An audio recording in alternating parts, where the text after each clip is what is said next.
नमस्कार जय जगन्नाथ जय जगन्नाथ जय जगन्नाथ आपण मानकु स्वागत करुच्ची गणेश वाटीसी चैनल रे मो गणेश आपण मानकु आज गोटे सुंदर जगन्नाथंकर से नीलामयी कथा मु सुनाइबा को जाउछि। दर्शक बंधु आपण माने समस्त जानि सारिथिबे आज थंबनेल रे कोन अछि। आज्ञा करुणामयी सेई करुणा निधान कर जेते करुणा जेते गाथा गाइले भी केबे सरे नाई। आशा करी कथाटी आपण मानक निश्चित भल लागिवो। आउ हाँ प्रथम शेष पर्यंत निश्चित देखंतु आ निश्चित शुणु यही नीलामय कथा। दर्शक बंधु दिनकर कथा जगन्नाथ बलराम दास को कहउचंती, हे बलराम दास आज चलो प्रताप रुद्र देव बाड़ी रे बहुत मीठा मीठा पणस अच्छी खाइबा। जेतेबेले बलराम दास शुणी पकईचंती कथा कहउचंती, नाई नाई प्रभु मु आउ जीवी नाही।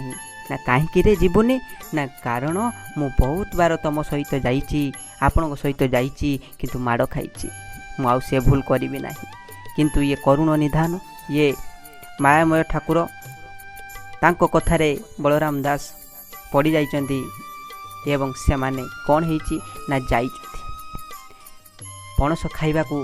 जेतेबेले जीवा समय रे जगन्नाथ कहउचंती बलराम दास को, बलराम दास तमे आगे आगे चलो।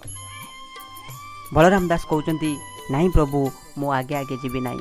ना काहे रे ना कारण जेतेबेले आपण जानिथिबे समस्ते जेतेबेले ब्रह्म आगे आगे जाए से समय रे सब निस्तेज होता है। ना कौन कि मु बुझीपारे ना आपण मन पकातु द्वापर युग कथा जेतेबेले आपणकर बंदीशाला रे जन्म होइतला। वसुदेव आपन को जेतेबेले नेकी जाउथले आगे आगे से समय जेतेबेले ब्रह्म जाउतला समस्ते निस्तेज होई पड़िथिले। आ ब्रह्म चली गला परे पुणी से माने चेता फेरी पाइले। हौ ठीक अछि रे मु आगे आगे जाउची। प्रभु आगे आगे चलिले पछरे बलराम दास चलिले। केते कंटा केते बुदा अच्छी तांकर खंडुआ पाट चिरी सब कंटारे लगी जाऊ थाए। जेतेबेले बाड़ी रे पहुंचंती से जेतेबेले जाउथांती सेही बाट दे सब तांकर सैन्य सामंत मध्य अचेत होई पड़ी गले। काहेकि ना ब्रह्म जेतेबेले आसे केही चेतना रे न थाए, समस्ते अचेत हो जाई थांती। तापरे पहुँचला परे दर्शक बंधु सेईटारे जगन्नाथ कहउचंती, बलराम दास तमे गछ को चढ़ी जाओ एवं पणस मते दियो। कहउचंती प्रभु नाई मु चढ़ीबिनी आपण चढ़ंतु। जगन्नाथ कहउचंती मु तमर सब कथा मानिली किंतु ए कथा मु मानिबी नाई, तमे चढ़। तो बलराम दास गछ को उठिले एवं मीठा मीठा पणस तोड़ी खाइबा को जगन्नाथ को देले। सुलु सुलु पवन सुलु सुलु बा बहुत आए। जगन्नाथ पणस मीठा पणस तले खाऊ थांती। एपटे बलराम दासंकर आखि लगी जाई थाए। सेई समय रे प्रभु जगन्नाथ दास प्रभु जगन्नाथ प्रभु जगतर ठाकुर कौन कले तांको ओल्हेई सेमिति सुआई देले तले। एवं जेतेबेले पाहांतिया जेतेबेले भोर समय से समय रे आमर बलराम दास एपटे शुईचंती। एपटे जगन्नाथंकर सेपटे मंदिर रे आरती आरंभ होबा क्षणे प्रभु जगन्नाथ पलई जाइछंती। आज्ञा ब्रह्म जेतेबेले चली जाइछि समस्ते सैन्य सामंत सबु चेतना फेरी पाइछंती एवं आसी देखिले बलराम दास पणस सबु खाई ता उपरे सेठी पाखरे सुईचंती। तांको निधूम माड़ मारिले एवं तांको नेई प्रताप रुद्रंकर राजमहल रे उपस्थित कराइले एवं कहिले, महाराज ये सबू आपण को बाड़ी पणस सबू चोरी खाई जाउछि। सेईटारे बलराम दास कहउचंती, नाई शांत ये सबू जगन्नाथ खाइचंती। ना तू जगन्नाथ नारे मिछ कहूचु?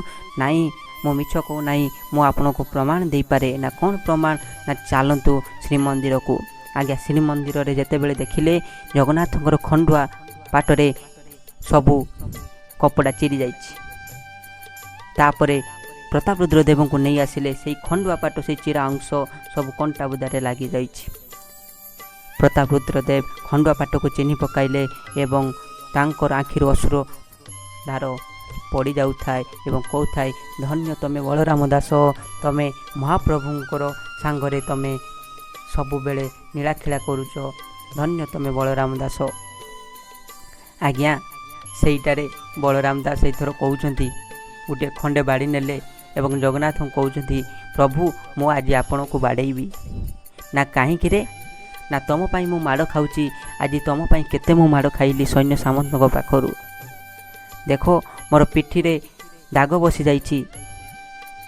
ନା ସତେ? ନା ହଁ। ଜଗନ୍ନାଥ କହୁଛନ୍ତି, ତୁ ସତରେ ମାଡ଼ ଖାଇଛୁ? ନା ହଁ। ଆରେ ତତେ ଯେମିତି ସୈନ୍ୟ ସାମନ୍ତମାନେ ବାଡ଼ଉଥିଲେ, ତୁ ସତରେ କ'ଣ ବଞ୍ଚିଥାନ୍ତୁ? ଆରେ ଦେଖ ମୋ ପିଠିକୁ, ତୋର ମାଡ଼ ତକ ସବୁ ମୁଁ ନେଇଯାଇଛି ମୋ ପିଠିକୁ। ଆରେ ଦେଖ। ବଳରାମ ଦାସ ହାତ ଯୋଡ଼ି ସେଇଟାରେ ପଡ଼ିଗଲେ ଏବଂ କହିଲେ, ପ୍ରଭୁ ତମେ ଚଳନ୍ତି ଠାକୁର, ପ୍ରଭୁ। ସେଇଟାରେ କାନ୍ଦି ପକାଇଛନ୍ତି। ଜଗତର ନାଥ ଜଗନ୍ନାଥ ଭକ୍ତର ଦୁଃଖ କେବେ ସହିନାହାନ୍ତି, ସହିପାରିବେ ନାହିଁ। ଭକ୍ତର ଦୁଃଖ ନିଜ ଉପରକୁ ନେଇଯାଇଛନ୍ତି। ଆପଣ ଚିନ୍ତା କଲେ, ଯେତେ ସୈନ୍ୟ ସାମନ୍ତ ତାଙ୍କୁ ପିଟୁଥିଲେ, ସେ କ'ଣ ବଞ୍ଚିଥାନ୍ତେ? ସେ ମାଡ଼ ତକ ସବୁ ତ ଜଗନ୍ନାଥ ନେଇଗଲେ ନା। ନହେଲେ ବଳରାମ ଦାସ କ'ଣ ବାଡ଼ି ଉଠେଇକି ବାଡ଼ିବା ପାଇଁ ବି ଆସିପାରିଥାନ୍ତା? ଏତେ କଥା କହିପାରିଥାନ୍ତେ? ଚିନ୍ତା କରନ୍ତୁ। ଆଜ୍ଞା, ଇଏ ଏକ ସୁନ୍ଦର କଥା ଥିଲା। ନିଶ୍ଚିତ ଆଶା କରେ ଭଲ ଲାଗିଥିବ ଏବଂ ଭଲ ଲାଗିଥିଲେ ନିଶ୍ଚିତ ସାଙ୍ଗସାଥିମାନଙ୍କ ସହିତ ସେୟାର କରନ୍ତୁ। କାହିଁକି ନା ୟା ଆମର କରୁଣା ନିଧାନଙ୍କର କଥା ଯେତେ ଶୁଣିଲେ ପୁଣି ମନେ ହୁଏ ଆଉ ଥରେ ଶୁଣନ୍ତି କି। ତ ରହୁଛି। ଜୟ ଜଗନ୍ନାଥ, ଜୟ ଜଗନ୍ନାଥ, ଜୟ ଜଗନ୍ନାଥ।